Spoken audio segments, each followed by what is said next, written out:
Hello, rock stars, Matt Vanderbo here. Hey, if you are trying to launch a career as a composer of musical cues for TV shows, then you need to come to grips with one thing, baby, and that is that your music should always be ignored. Your music is a supportive element, and you need to come to terms with that if you want to see any type of success in this industry. Now, when it comes to making music for reality TV shows, and keep in mind that reality shows are where the bulk of the placement opportunities come from. But when you are making music for those shows, the characters on screen are talking incessantly. And even though music may be playing constantly under the chatter, you need to stay out of the way. The main star of the show is the characters and their inane banter and their witty dialogue and their sneaky backstabbing comments and their ludicrous sidebar discussions. So if we can stay out of the way of all of that and let the characters be the star of the show and not our music, you will start to see placements come as a result. And over the course of this video, I will tell you how I keep my music away from dialogue. So stick with me for a few minutes and I'll tell you all about it. Now let's dive in. Woo!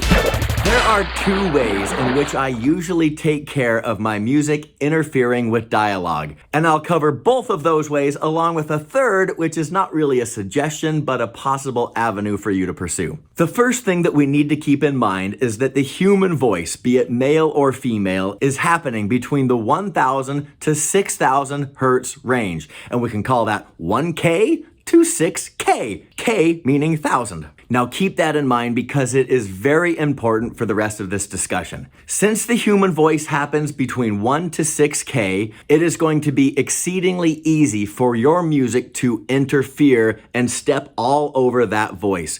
We do not want that. If you think about any cue or track or song that you have written, you will most likely find that the lead elements are also happening in the 1 to 6K range. It's just natural for us to compose that way because our ear is attuned to listening to things in that frequency spectrum. That's where melodies are, that's where the human voice is, that's where all the interesting stuff is. We are all too frequently predisposed to make our lead lines also fall into that frequency spectrum. So we need to change our approach. So for the first tip I will offer you, which is one of the ways in which I make sure that my music is not trotting on vocals, is to highlight all of my lead lines. Now, due to the nature of the music that I write, most of my stuff is done through MIDI. It's extremely MIDI driven. So I will highlight all of the lead elements. If there's any type of melody or plucks or ding dong dings, highlight all that stuff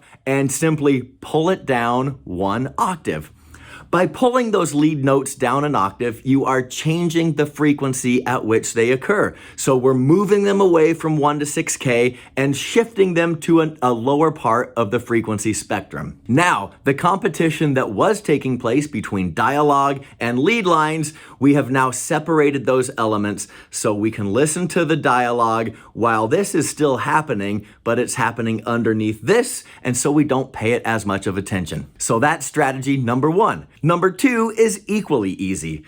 I will often highlight all those lead lines and throw a one-band EQ on those leads. And on that one-band EQ, I slap a low-pass filter. Low pass means that all of the low frequencies pass through. You can also think of this as a high cut filter, meaning you are cutting all the high frequencies out. So I put that on the lead lines and then I pull that EQ band until most of the sound disappears and all that's left is this kind of ethereal ambiance type of sound, which hasn't changed the pitch or the octave of the notes, but it has changed the frequencies. So we've gotten rid of that frequency which would conflict with dialogue. So we have accomplished the same thing, we've just done it in a different way. So again, number one was move notes down an octave. And by the way, if that doesn't solve the problem, try moving them down 2 octaves. The second way is to throw a low pass filter on things and get rid of the high frequency range of your leads. Now, the third way you can approach this problem is just to, again, highlight all the lead lines and delete them completely. And although this is a viable way to solve the problem, it's not my preferred way. So I wouldn't really suggest this. Because when you do eventually sign your music to a library, they will ask you to deliver a no lead mix. And that means that all that lead stuff is gone anyway. So you've got your full mix, which is the entire track as you had envisioned it, and then you bounce another version where all those lead things are muted. Since you are already delivering a version of the track without the leads, it doesn't really make a lot of sense to make a section in your full mix not have the leads. It's just being overly redundant. You're essentially giving them the same thing twice. So there's really no need to do that. I prefer to start by lowering things an octave or throwing that one band EQ on. It's just a much better way to solve the problem, knowing that you are also going to supply the no lead version. So those are the three ways that I handle getting my music out of dialogue range. Now here's how I do it from an arrangement standpoint. First of all, I want you to watch this video called the King, Queen, Jack, Ace strategy. And after you've watched that, come back to this video and this will make a lot more sense. But first of all, I always start with my king section and leave it completely as it was when I first composed the track. And that means that the lead is probably in this upper octave. It's probably in the dialogue range. That's okay. Leave it for your king section. I apply these fixes that I just mentioned in the queen section. So that's where I move things down an octave or two, or that's where I will apply the one band EQ. I will leave that treatment in through the jack section, and then I will remove those treatments and come back in with the ace section where everything is back in the original octave with the full frequency spectrum. That just gives you a great way to start a track, which can be used as a lead in, because there are a lot of moments in reality shows where there is no dialogue and characters might be moving from this location to this location or walking from this room to that room, and for 4, 5, 6 seconds, there's no dialogue. So that's where your king section comes in handy, because that original octave supplies the information to the ears that we like to hear. And then when they start yapping again, that's when an editor can cut to the section of your music where the lead is down an octave or has all the high frequencies knocked out.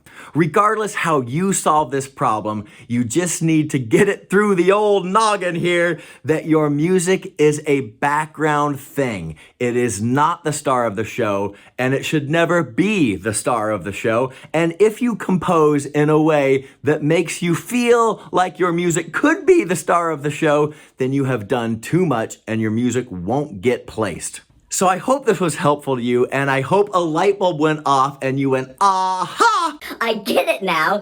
Because if we stay out of the realm of human dialogue, our music is much more usable.